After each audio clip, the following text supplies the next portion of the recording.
Down to business.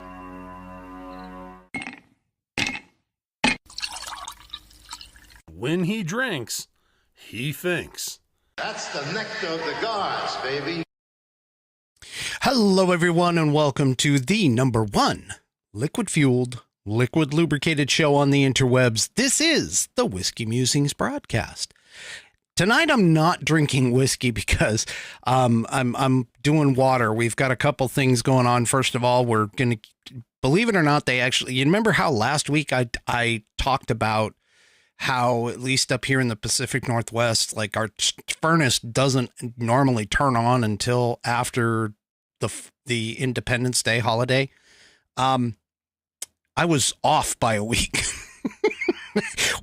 we're getting the test run of the heat wave that everybody else has been getting, starting in the next couple of days here. So this is going to be interesting. Plus, I have to do a couple of things. As you recall, the reason why I wasn't streaming last Saturday was because of the fact that I was grabbing video from my daughter's recital.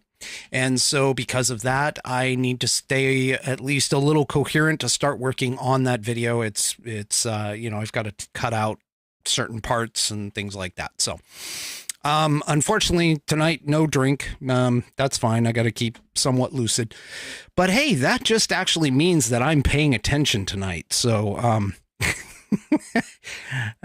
anyway, all right. A couple of things. First of all, we have a pet of the week this week submittal. I'll get to that.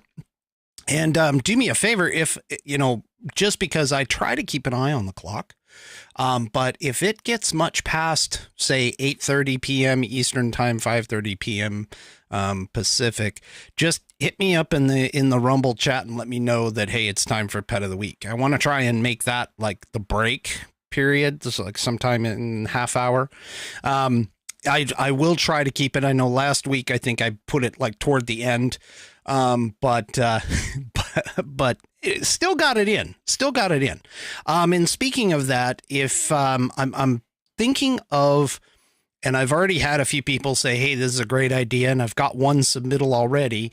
But I'm thinking of doing a questions for whiskey segment on the Saturday show that basically will be, pretty much user or listener submitted questions.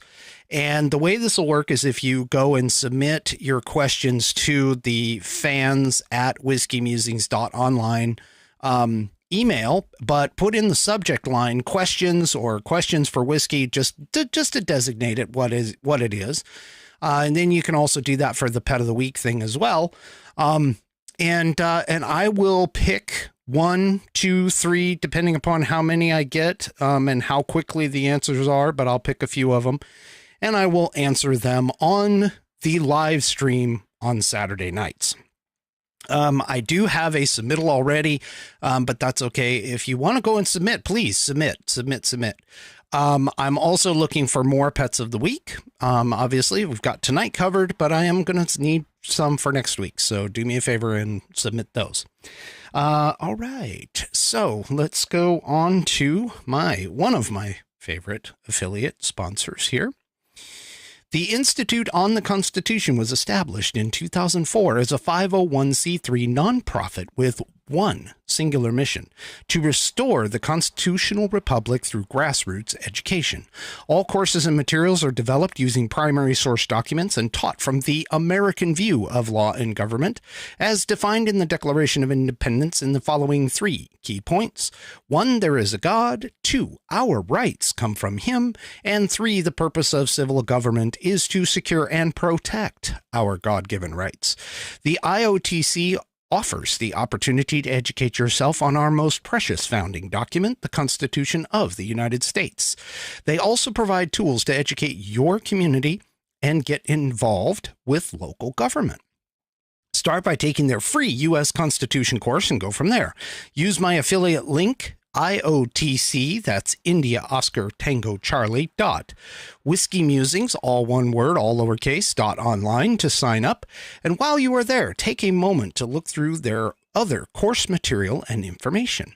My affiliate link once again is iotc.whiskeymusings.online to get great content to learn about our historical founding and support the show in the process. That's iotc.whiskeymusings.online. Or if you just want to purchase this fabulous Saddleback leather-bound U.S. Constitution to support the show, go to constitution.whiskeymusings.online. And this Constitution is wonderful. It's got nice curved pages, and it's got the stitching for the binding. They have a 100-year guarantee over this, but for materials and workmanship, let's just I don't want to oversell it. I'm just being honest. If you go and drive over this with your car, they're probably not going to do anything. But if it falls apart on you from just regular use, then they will either they will replace it or refund. They have that. They have the warranty on the website, and you'll be able to take a look at that. But I use this on an almost daily basis, I'm telling you. And I've got like 2 or 3 other copies around, but this one is the most handy to me. And it's a great little heirloom piece and that kind of stuff. But you can go and buy that at constitution.whiskeymusings.online. Go check out the Institute on the Constitution today. And I thank them for allowing me to be an affiliate for them. All right. So we've had a lot of stuff going on. I mean, we've got like the January 6th farcical committee. They're trying to like pin all of this and prove intent on Donald Trump. That's not going to happen. I mean, if they haven't rolled out any of the surprises yet, they're probably not going to. Sorry, April, you just smacked me with something. Okay. What do I think about gold? I think it's a precious metal. I think it is gold in color, and I think it has something like the weight of lead. There you go. Anyway. All right. So, the January 6th committee, I mean, let's face it, they're not getting the reviews that they want. There's, all of the political pundits, especially the right wingers, have been talking about this. They're not getting the collaboration or the viewership that they've been looking for. And anyway, so, I don't even want to spend any time on it. I mean, it was a horrible day in the history of our country. Yes. Was it at insurrection level? No. Did Trump have anything to do with it? Seriously. I mean, Charles Schumer has more on his plate with the direct attack on Gorsuch and Kavanaugh, and that kind of stuff. So anyway, yeah, I don't even want to, and I don't even want to waste time. I've already wasted enough breath on it. We have obviously inflation, which Biden just announced today that he wants to put a 3-month moratorium on our 18-cent per gallon federal gas tax. Whoop-de-doo. Again, it's show, it's posturing. It's like a peacock pulling out his feathers, trying to show you that he's doing something, but he's actually not doing anything. This is the same kind of thing as him dipping into the strategic oil reserves. It's not really going to do anything for us in the long run. And if anything, it might even weaken us a little bit. Although I did notice that when on Mark Kaye, when he was playing some of the audio from the Biden announcement, Biden made a comment, and I thought it was pretty intriguing. Biden stated that we have a tax revenue surplus. Now, if you listen to some of his other speeches, and especially where he's attacking the rich for not paying their fair share, he he just blew it all away with that one statement. How can we have a tax surplus if the rich are not paying their fair share? Because with our progressive tax system, and I've shown this on this show before, I mean, our progressive tax system, the top 10% of earners are paying something like 40% of the total amount of taxes being brought into the federal government. The rest is sort of smattered across the upper middle class and the middle class, while the lower class generally doesn't pay hardly anything in taxes. They get everything back at the end of the year. So, you know, I mean, honestly, he's posturing. He's posturing with this whole thing. He's trying to make his base, you know, his sycophantic base believe that he's doing something. 18 cents per gallon is going to do nothing when you have 8.6% inflation and you have, you know, gas prices right in the average of somewhere around $5 a gallon, the highest it's ever been. 18 cents is not going to do hardly anything. It's one of those little feel good points. So realistically, I mean, that's horrible. It's not even really worth discussing, mentioning, talking about. The next thing that happened was over the weekend, Biden did, and this is leading into my topical focus for tonight. Biden's been trying to prove that he is younger than what he actually is. Being the oldest sitting president, Ronald Reagan had that distinction for quite some time, but now Biden has taken that over. He is the oldest sitting president that we have ever had in the U.S. And he basically wants to show that he's young and vital. You know, his vitality is up and everything else. So he goes on these bike rides. And, you know, unfortunately for him, his coordination isn't exactly the greatest. And some of that, I mean, obviously has to deal with his age. But he rides up to this group, and everybody's, you know, anybody who's anybody has seen the video by now. But he rides up to this group of people. He puts one foot on the ground, and rather than taking an extra second to unharness his toe from the pedal cage that's there, he tries to take his foot out, but as he's trying to take his foot out, his weight shifts and he falls over. Okay. Now, doing this, first of all, is, you know, again, brings some questions back into whether or not Biden is, you know, physically and mentally capable of of the U.S., of leadership in the U.S. But it's really, really bad. And I don't know if you've seen any of these videos, but, you know, Australia, Sky News, they've got some videos out of him in the past, and especially Kamala Harris. They typically take pot shots at our sitting president and VP. But, you know, and they make kind of a joke out of it and that kind of stuff.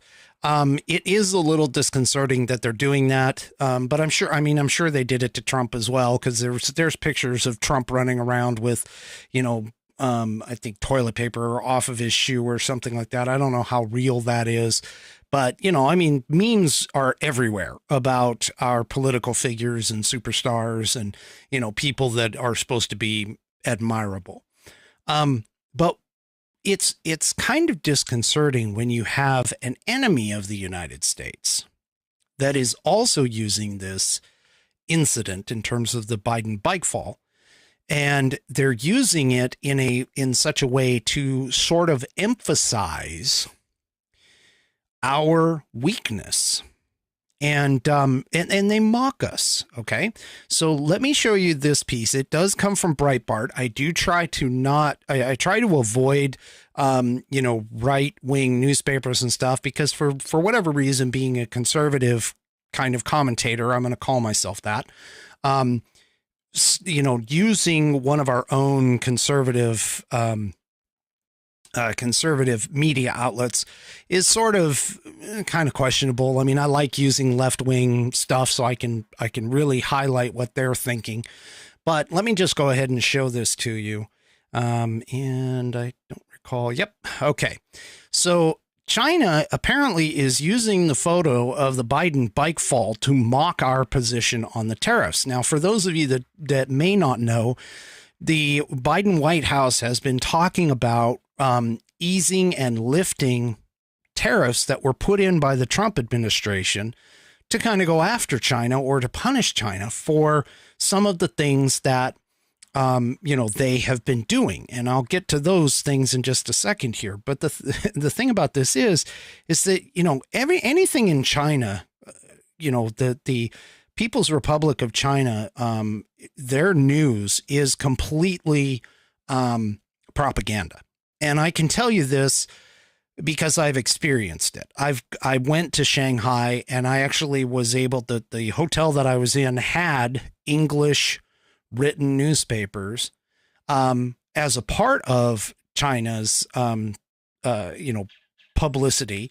And one morning sitting down having breakfast or whatever, I read several of the articles. Now, the funny thing is that because I was only over there for a week, they were on news items that I had known about here in the US anyway. But it was really interesting to look at how they were writing the articles and the differences in terms of the angle and the description and so on and so forth. So we all know that China does propaganda. When you give them or hand them basically a piece of pie like this, it's really disconcerting. I mean, we're already doing a bad job anyway with them, but we're now kind of like handing them their own material. And this is not good. I mean, and the fact that they actually are even using it to mock our position on the Chinese tariffs is really disconcerting. As an American, it's kind of tough to actually defend, our president, if I were even of a mind to defend our president against outside influences, even our own neighbors and, friends, friendly countries and things like that. It would be a little difficult for that. So one of the things, and this is the reason why I kind of bring this up, is because of the fact that ever since Biden has gotten into office, we have had a lot of challenges with him, and especially on the world stage. And we've got plenty of stuff to talk about here in the US, and eventually I'll probably get to that maybe for Saturday's show. But an article ran through, and I think it came through on the Bongino report. It's not part of my description below, and I'm not going to show it to you because, frankly, it was just a statement kind of in the article that I was reading about. And it was talking about how China has been expanding. Now, if you've listened to the show before in past episodes, I've covered a little bit of where China is in relation to some of their real estate and their investment issues that they've been having, that there is a potential that they might go bankrupt. That's probably changed a lot, especially now that, Russia is supplying them with oil, which interestingly enough, Russia is supplying both China and India with oil. And I heard a news article that we actually are using India to kind of broker our deal with Russia. So it doesn't look like we're actually going to Russia to get the oil, but we're actually using India as sort of the middleman to get us the oil. What a mess. But one of the things that I noticed about China in particular, and what they've been doing over the course of the last couple of years, they are doing some things that are eerily reminiscent to a specific time in our history, and not just our history, but world history as well. There was another Asian empire that started and began expanding and building and putting things together over in the Asia Pacific theater that started our involvement in one of the most horrific worldwide engagements in our history. In fact, the last worldwide engagement in our history. I want to show you a little bit about what I am suspecting might be going on. So in order to do that, the first thing that I need to do is I need to go back in time and I need to pull out an image of a historical graphic to demonstrate the expansion that was done by Japan right prior to World War II. And so take a look at this. And they started in 1931 with expanding their empire. Now, the Japanese, they started growing and expanding. And the first thing that they did was that they started taking over bits and pieces and islands that were close to them. And that's what's represented by this dark red on the map. You can actually see it. Oops, I got to get it right. You can see it right up in there. It kind of covers Japan, the islands south of Japan, covers Korea, the Korean Peninsula, and ironically, Taiwan, which is the large, and I can't show you that there, but it's the large island that's just north of the Philippines. That's actually Taiwan. And Japan had colonized that in 1931. By 1938, the Japanese expanded into some of the Soviet Union, Mongolia, China in particular, mostly in China. But they had started to sort of creep out into the Asian Pacific theater. And by 1942, they had taken over. And of course, obviously, this is after Pearl Harbor, because we were a bit of a problem for them, which is part of the reason why they attacked Pearl Harbor, was because we were the closest at Pearl Harbor to do anything with this, with their expanding empire. But if you look at by 1942, they had expanded into the Dutch East Indies, the Philippines, which is, part of our kind of colonialism. And then you had French Indochina, Thailand, Burma, Malaysia, and started kind of moving down toward Australia, which you don't see on this map. But the key here, though, is the first thing that they started to do was they started to reach out to the smaller islands, and they started to take over those little islands.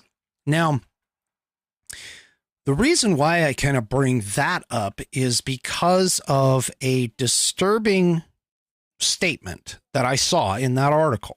And I'm going to kind of bring this back around, so be a little patient with me here. But China is actually building man-made islands in the South China Sea.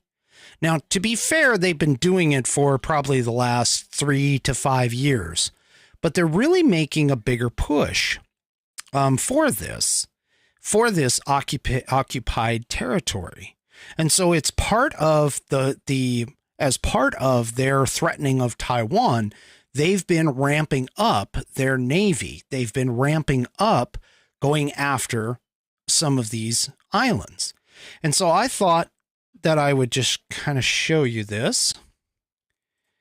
Take a look at this. So this is this is a Defense News article, and it's a commentary about China's island fortifications are a challenge to international norms. And what's interesting is this particular island here. This photo was taken in April, toward the end of April of 2017. So it's not like any of this is new. Okay. However, as you saw in that earlier graphic about Japan's expansion, it took them several years to expand. And that isn't just because of the technological differences between then and now, but it's also because of the fact that China is smart. They're actually trying to do this in a very slow manner. Now, The interesting thing about this particular setup is that they're setting up naval bases and airstrips in these places. So I'm going to show you a time lapse that the New York Times posted.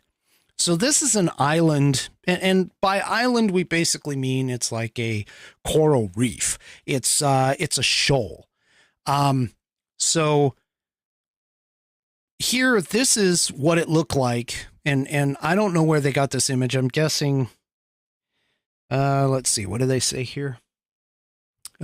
Digital Globe via the CSIS Asia Maritime Transparency Initiative. Anyway, so they're taking images across this space of the ocean. But take a look at this. So this started in August of 2014. And then we move up to the next pop, which is September 2014. Now, you can see that they started, and I don't know if you can see this, but there's little structures on the left side of the island and boats on the right. So this is August. Here's September. So just the following next month. They're starting to fill in with sand. And here by November, they've got a pretty good start on putting this in. And you can see in November, you can see all of the boats that are hanging out over the coral reef. And then we go to December, and they've got kind of the framework of what eventually becomes, the airstrip that you saw. And then we have February of 2015. They've got a nice pond. Now, what's interesting there, though, is that they actually cleared out that square-shaped spot on the right. They actually cleared that out to make it deep water. So they took out pieces of the coral reef. And if you watch, there's 2015, March, April, May, and then into September. And if you look at that, there's an airstrip. Okay. Now they've been doing this obviously for several years, because this started in 2014. But they've been doing this for several years, and they've built up quite a little repertoire of islands. And the Pentagon actually reported in September of 2020, they actually reported about how Beijing was building its Navy. And this article popped up when I did a search. This is coming from USNI News. And the Pentagon report says China now has the world's largest Navy as Beijing expands military influence. Now, keep in mind, we had a strategic location where we could mount especially airstrikes from on the Asian continent in Afghanistan. So when Biden backed out of Afghanistan, and disastrously, and gave up that military base in Bagram, it actually turned over to the Chinese. The Chinese have come in and taken over Bagram, are some reports. But we lost not only a military base, but we also lost an intelligence gathering spot that would have been close to China. Because as of right now, we have a partnership with Japan, who can gain stuff off of China. We do have South Korea, which can gain stuff off of China. But we also don't have the other side of China taken up, which Afghanistan would have done for us. Okay. So now China's been building up. They're building up their Navy. They're building up naval seaports. They're building up islands that are close by to their oceanfront property, let's say. And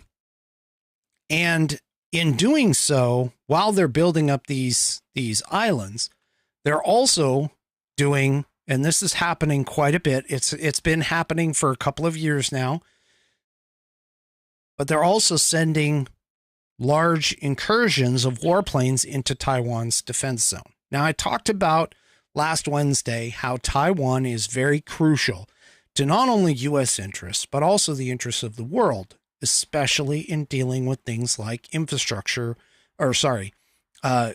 dealing with things like chips and semiconductors. Okay. We have a huge problem if Taiwan goes to China, because if anybody remembers, China has the company, their telecom company, Huawei, which just, even during the Trump administration was a big problem for us in the U.S. because we found spyware on Huawei's devices. Okay. And if we lose Taiwan to the Chinese, that's 90%, again, 90% of the people that are out there that have any kind of electronic device has some kind of a silicon chip that is most likely come from Taiwan. Just about every electronic in the world has it. They are the center for all of our chips. And this is a big problem. This is a huge problem. I've been telling you to watch this, and not a single thing out of the mainstream media realistically about this issue. And we've been kind of, glossing it over, let's say. The mainstream media hasn't been talking about it as much, but this is a big geopolitical problem for the U.S. Now, in the book by Miranda Devine, Laptop from Hell, she has evidence, she claims, and I haven't seen the evidence myself, but I have no reason to doubt her, considering Hunter Biden's laptop has been proven to be, yes, it is correct, yes, etc. Okay, but she has suggested, let's say, that there is a connection between Xi Jinping and the Biden family through Hunter and his business dealings in China. This means that China and all of its buildup, because of Biden being president, one, he's weak anyway. We already know that.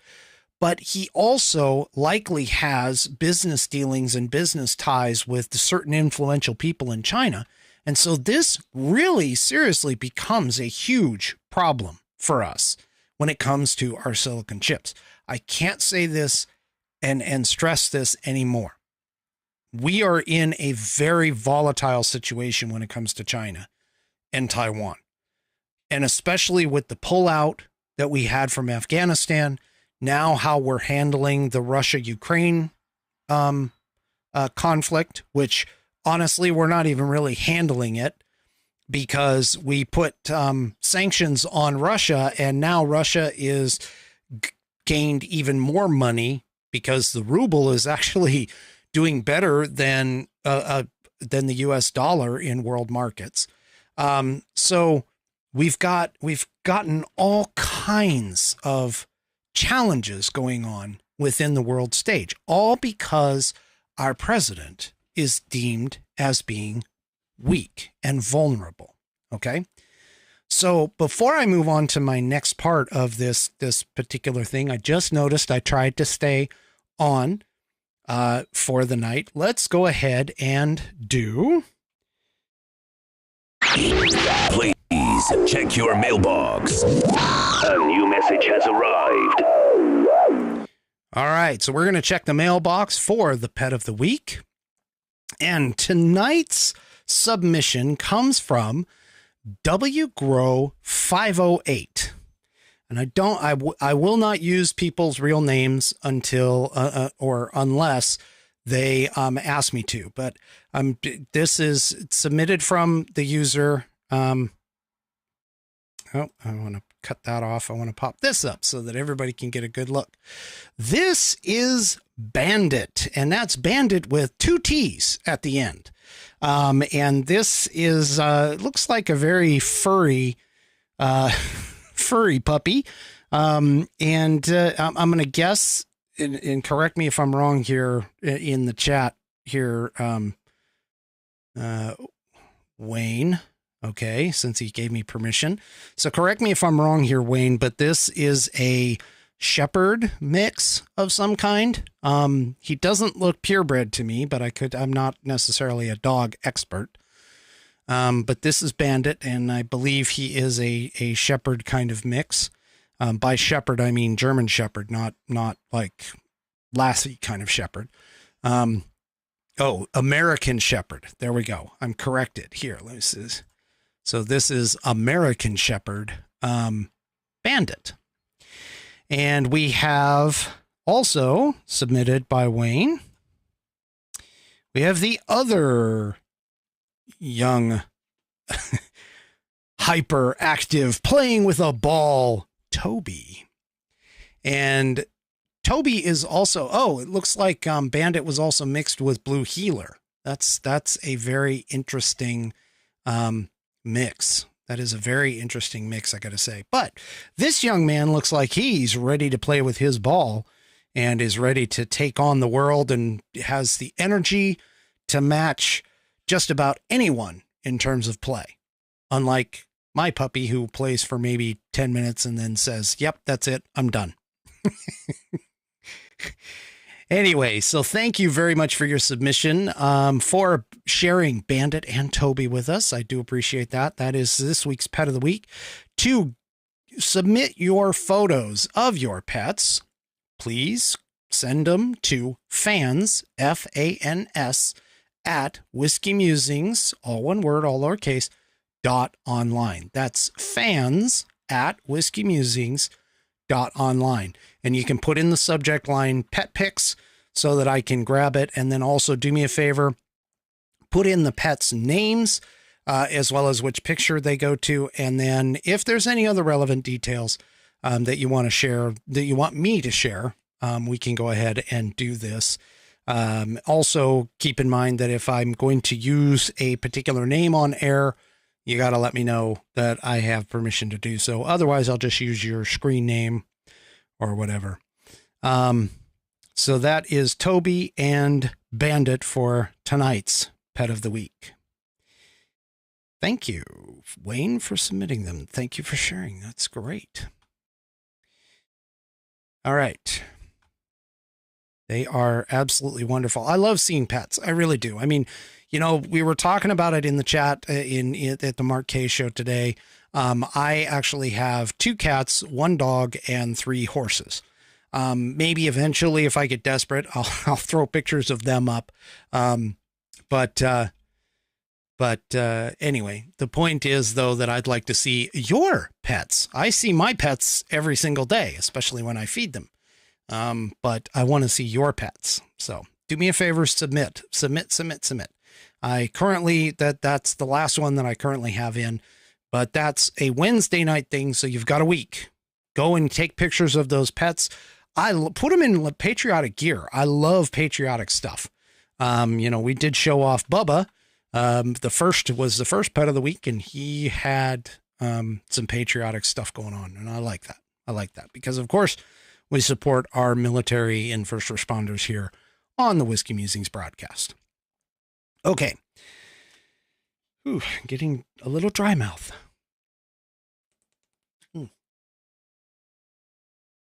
All right. Now, so we have the Chinese expanding, building islands out of essentially rocky shoals in the Pacific. We have them threatening Taiwan.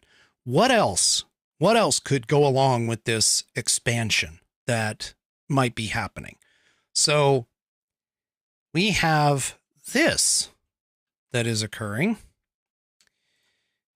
Let me bring this up. So this is an article that popped out in the 1st of April in 2022. Now, for those of you that aren't really aware of geography, the Solomon Islands rest about 2,000 kilometers north of Australia. And this conglomeration, I guess, or this partnership that the Chinese have brokered with putting a military base, a naval base in the Solomon Islands, sets them up to potentially have a strategic advantage to attack Australia. And especially with them building up in their navy, this is a bit of a scary situation also, because of the fact that they are only 2,000 kilometers away.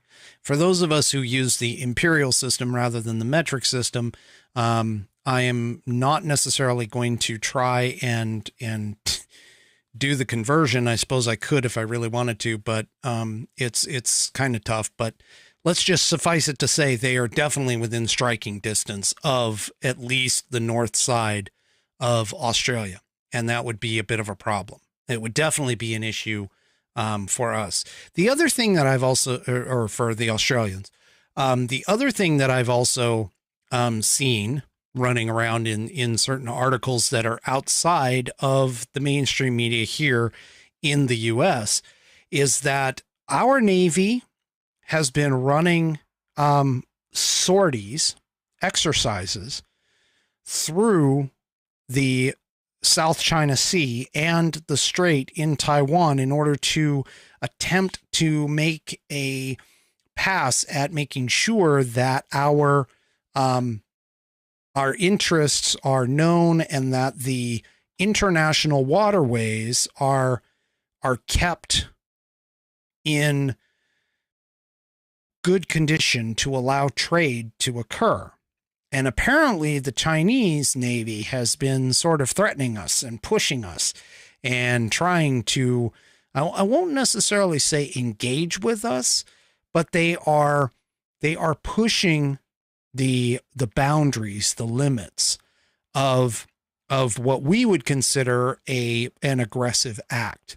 And so they're not just doing it to the Taiwan Air Force. They're also doing it to our Navy in the region as well. And again, this is becoming more and more of a concern because of the fact that, honestly, I mean, if China decides to attack Taiwan, even Biden has made the comment and made the observation that the only way for Taiwan to actually put up any kind of a front can't be necessarily like with Ukraine, where we just send, military equipment over there. What's more likely going to happen is that we will have to get involved. And if we get involved, or even if Japan gets involved, or Australia, or the Philippines, or any of those other countries, that's going to be a bit of a problem. That's going to be a hotspot. Now, why did I compare the Chinese expansion to the Japanese expansion in the 30s and 40s? Because this is literally how World War II kind of started.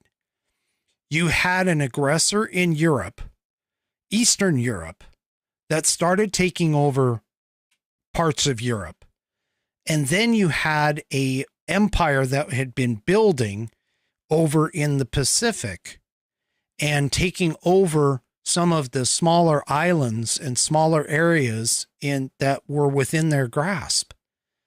This is where the phrase history repeating itself keeps coming into play.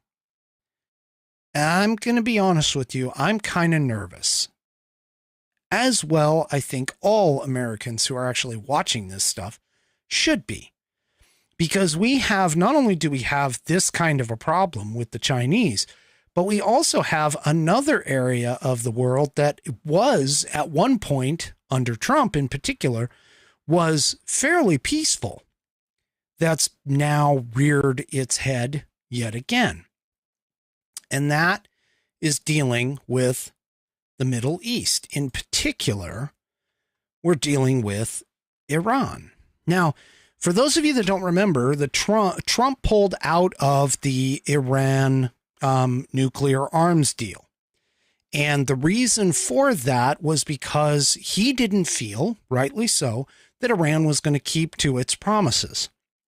The reality of it is that it hasn't. I mean, let's just face it. Iran is a totalitarian regime. They have denizens to, and ideally they want to destroy both America as well as Israel in particular. We're not too worried about America because even if Iran got nuclear weapons, that would be probably a few years before they could actually launch them in any sense of capacity. Okay, we're going to have issues with them consistently. But the tracking of their progress in becoming a nuclear power is going to be a bit of a problem. And I caught this a while ago. This came out in the first part of June, and I caught this a little while ago. And again, it's making me nervous, but the International Atomic Energy Agency, IAEA, is tasked with watching over regimes like Iran and their progression towards becoming a nuclear power. They are enriching uranium, and spontaneously, their cameras back in the first part of June, some of the cameras that they were using in order to monitor some sites got turned off. Now, Iran later has said that they claim it's sabotage. I don't believe them. I'm betting that they probably had them turned off. And in fact, right now, they have put conditions up. So this article comes from RNA News, or the Islamic Republic News Agency. They are actually pushing out conditions for replacing those cameras that went down. And one of their, some of their conditions that they have here is that they believe the incident should be investigated because, again, they think it was sabotage. And that investigation has to come before any camera replacement. And that's because of the fact that the damages were caused by a sabotage act, according to Iran's Qadiri. And then the second condition is that the IAEA should act to safeguard Iran as a member of the international entity against foreign threats to its nuclear facilities in accordance with its protective duties, et cetera, et cetera. So they're saying we need a full investigation first. And now what we need to have protections. This is Iran speaking. We need to have protections by the IAEA against other entities. And what other entity might they be talking about? Well, it certainly isn't the Americans, because Joe Biden is certainly not going to do anything. He actually wants us to get back into the deal with them. But it's, whoops, sorry, wrong one. It's this. And I originally pulled it off of the New York Times. Obviously, the New York Times is behind a paywall, so let me go ahead and throw this one up. So this is PJ Media. Israel is suspected, and I'm saying suspected, although we probably know fairly certain that they did, but they launched a devastating drone strike on a top secret Iran military base.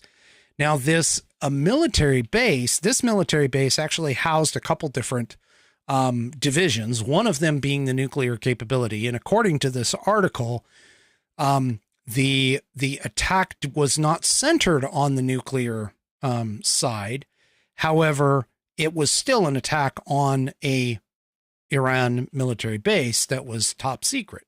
And apparently some of their engineers got killed as part of this. Anyway, the point that I'm trying to make here, though, is that our geopolitical position has been weakened completely through Biden's failures and his weakness being demonstrated, not just on the geopolitical stage, but also dealing with all of his weaknesses here in the U.S. I mean, do you honestly believe that they are not watching all of our local, like not necessarily every single local, but the national news, that they don't get those national news feeds? This is really a scary time. And growing up in the 80s, where we had the threat of possible nuclear war with the Soviet Union, now turned Russia, has always been a bit of a problem. But to sit here and to talk about this, geopolitically speaking, we have some serious problems in this world. And this is very, very dangerous. And it's very reminiscent, given that the particular areas of the world that this is coming into play in. This is very reminiscent of what got us started into the last war to quote unquote end all wars. I can't stress enough. Those who do not learn from history are doomed to repeat it. And it's just a struggle for me to even remotely comprehend that the Biden administration seems to think that everything is okay and that our position geopolitically is stronger than it's ever been. Now, I don't know if they've ever made that statement, but I'm sure that's what they're talking about in the White House. But we have a huge geopolitical problem. We have a geopolitical issue with China. We have it with the China-Taiwan situation, and it's even bigger than that, because I didn't even mention or didn't even look up and start talking about North Korea. North Korea has been threatening Japan as well. They've been launching missiles at or near Japan, not necessarily, making them strike Japan. But again, just like what China is doing with Taiwan, with doing flyovers and invading airspace, North Korea is making aggressive moves toward Japan. So we have the Asia Pacific theater heating up. We've got the East European theater heating up. And now we have the Middle Eastern theater heating up as well, because one article that I wanted to grab, but I couldn't find it, was an article from a general who basically was saying that Iran will have nuclear capability soon. Now, we've been hearing all of this, for years. We keep talking about how Iran's going to have nuclear sites or nuclear capabilities soon. They're going to have it soon. And they never seem to quite make it there. However, there's always that possibility. And having a weak-minded, weak projection president like what we do, and especially when we start dealing with things like Hunter's laptop, which this is kind of interesting, because if Hunter's laptop ever really comes to light and it fully exposes how the Biden family was connected in the geopolitical space to people who have provided them money, we have a bit of a problem. We have a big problem with this. Now, some people might say, you know what, Trump was, he goes off half-cocked. He doesn't really understand, geopolitical situations with foreign policies, things like that. But I argue one thing, and I'm going to kind of close on this, but I argue one thing. Would you rather attack or go after or invite aggression from the person who is demonstrably weak, or would you rather go and have the aggressor be or attack or invite or provoke the guy that seems mentally unstable and has the possibility of doing just about anything? if I were wanting to survive, I would want to attack the weak guy, not the other guy who potentially could respond in any particular fashion. There wouldn't be necessarily any control there. So even though Trump may not have been the most savvy when it comes to world politics, although you could safely argue that he has more experience, knowledge, and understanding than Joe Biden has.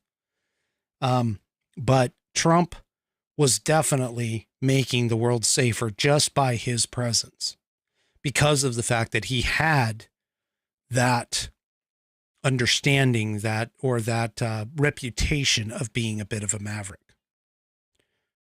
We're not in that case anymore. And this seriously, we've got to keep an eye on the ball here. There's just so much going on. I know it's tough. I know it's hard. I try to bring you good content about stuff like this, just to make sure that we pay attention to the things that are important. And I try to bring that to you, to this program, so that we can all kind of keep an eye on it together. And that is my final Whiskey Musings thought. Do me a favor. If you like the program, if you like the content that I'm bringing, go over to Rumble in particular. I like Rumble, so please go over to Rumble, sign up, and subscribe. If you just can't handle Rumble, go over to YouTube, subscribe there. I'm at 59 subscribers on YouTube. I'm at 182 on Rumble. The Rumble chat is always lit up. We got a bunch of Patriots from the Mark K Show in there, and I thank every single one of them for coming out and watching the program. They are starting, they really are starting a following, which is making it to where last Saturday I was going through withdrawals, folks. I was going through withdrawals because I was not able to give you a program. That was kind of tough for me, but it was for a very important reason, very important purpose, and I could not bypass that. Okay, that being said, submit your pets for Pet of the Week, and don't forget to submit your questions. Like I said, I've got one person who's got a question that's going to take a little bit of time, but if you have a question, and it doesn't even have to be a question about politics or, those kind of things, although that's wide open, kind of a wide open category. And I will be honest with you and truthful with you if I feel like it's a question that I probably shouldn't necessarily be answering.